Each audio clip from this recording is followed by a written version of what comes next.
அஸ்ஸலாமு அலைக்கும் my friends. Marriage ஃபங்க்ஷனுக்கு வந்து கிளம்பிட்டுருக்கேன். நானும் பாப்பா வந்து கிளம்பிட்டுருக்கோம். பூ வந்து கட்டி கொடுத்தாங்க, அதை வச்சுக்கிட்டேன். பாப்பா கொஞ்சமாக வச்சு விட்டு நான் வச்சுட்டு அப்படியே வந்து கிளம்பிட்டுருக்கேன். நீங்கள் நம்ம சேனலை ஃபஸ்ட் டைம் பார்க்குற மாரி இருந்தால் சப்ஸ்கிரைப் பண்ணி பக்கத்தில் இருக்க பெல் ஐக்கானை கிளிக் பண்ணிக்கோங்க. அப்போ தான் நான் போடுற வீடியோ நோட்டிஃபிகேஷனாக வந்து சேரும். உங்கள் ஃப்ரெண்ட்ஸுக்கும் வீடியோ ஷேர் பண்ணி விட்டு பாருங்கள். மேரேஜ் ஃபங்க்ஷனுக்கு தான் வந்து கிளம்பிட்டுருக்கேன். நேற்றே வந்து எங்கள் அம்மா ஃபோன் பண்ணி சொன்னாங்க, நான் வந்து வரலன்னு சொல்லிட்டேன். சரி, திடீர்னு எங்கள் ஹஸ்பண்ட் வந்து சரி போயிட்டு ஃபங்க்ஷனுக்கு சொன்னதுனால இப்போ கிளம்பிட்டுருக்கேன். சும்மா பான்ஸ் ஒயிட் பியூட்டி மட்டும் போட்டுட்டு பவுட்ரு வச்சு லேசாக லிப்டிக் வந்து போட்டுட்டு கிளம்ப போகிறேன்.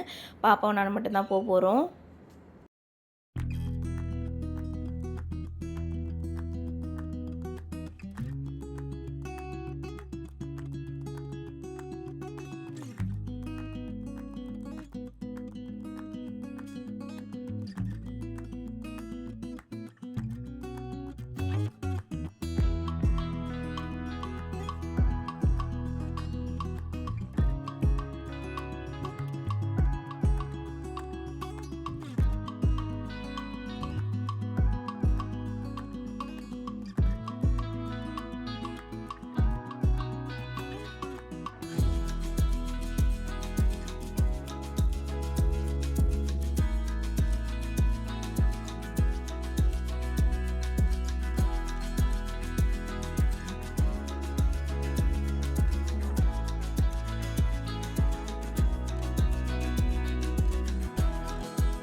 கரெக்டாக ஒரு 11:30க்கு வந்து கிளம்பியிருப்பேன். அங்கே போகிறதுக்கே ஒரு 12, 12, 10, 20 அது மாதிரி ஆகிடும்.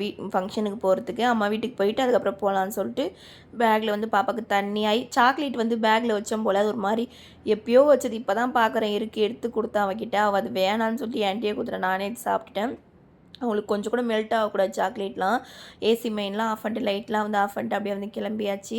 பாப்பாவும் நானும் மட்டும்தான் போகிறோம். அவங்க வண்டியில் வந்து விட்டுட்டு போயிடுவாங்க. சாப்பிட்டு முடிச்சுட்டு ஃபோன் பண்ணுவோம், வந்து கூப்பிட்டுப்பாங்க. வீடு ஃபுல்லாக டாய்ஸ்லாம் கொட்டி வச்சுருக்கா பாருங்கள். இதெல்லாம் அள்ளி போடவே எனக்கு பாதி நேரம் வந்து போயிடும். வீட்டில் இருக்க வேலை செய்கிறனோ இல்லையோன்னு தெரில, ஆனால் இந்த வேலையை வந்து நான் கரெக்டாக செஞ்சுருவேன். வண்டியில் போய் கை வச்சிட்டா போல் வண்டி செம்ம சூடாக இருந்திருக்கு. கை வர சுட்டுருச்சு. அதுக்கப்புறம் மேலே வந்து தூக்கிக்கிட்டேன். பாபாவை தூக்கி மடியில் உட்கார வச்சுக்கிட்டேன். 10 நிமிஷத்துலேயே போயிடலாம் இல்லைங்களா. அம்மா வீட்டுக்கு கரெக்டாக வந்து இறங்கியாச்சு. ஒரே காற்று அவங்க அப்பாவை காணோம் போயிட்டாங்கன்ட்டு. அதுக்கப்புறம் மேலே ஏறி வந்துட்டோம். எங்கள் அக்கா பையன் வேறு மேலே நான் பார்த்து ஒரு வாரம் ஆகுதா, சரி அவனை வேறு தேடிச்சு. சரி பார்ப்போவான்னு இப்படி எங்கள் அம்மா குரல் கொடுத்ததும் கையில் வச்சுருக்க டாய்ஸ் எல்லாம் போட்டு ஓடுறா. அதுக்கப்புறம் ஃபங்க்ஷனுக்கு வந்து கிளம்பி சாப்பிட்டு வந்துடலாம் சொல்லிட்டு காலையிலே வந்து சரியாக சாப்பிடல. சார் ஃபங்க்ஷனில் போய் ஒரு புடி பிடிச்சிடலான்னு சொல்லிட்டு தான் வந்தோம். அப்புறம் பார்த்தா அப்போ தான் சாப்பாடு ரெடி பண்ணிகிட்டு இருக்காங்க. எத்தனை 12:30க்கு 12:50க்கோ என்னமோ தான் சாப்பாடு ரெடி ஆச்சு. லேட் ஆகிடுச்சு சாப்பாடு ரெடி ஆகிறதுக்கு. 65 மட்டன் பிரியாணி, வெங்காயம் பச்சடி, ஸ்வீட் இதெல்லாம் வச்சுருந்தாங்க. சாப்பிட்டு முடிச்சிட்டோம். ஒரு புடி பிடிச்சாச்சு. செம பசி. ஒரு பக்கம் அனல் ஒரே வேர்வையாக வேறு ஊற்றிட்டே இருந்துச்சு. சாப்பிட்டுட்டு அப்படியே வந்து வீட்டுக்கு வந்து கிளம்பிட்டோம். எங்கள் வீட்டுக்கு கூட நான் போகவே இல்லை, அப்படியே வந்தாச்சு. வண்டியில் தான் போயிட்டுருக்கோம்.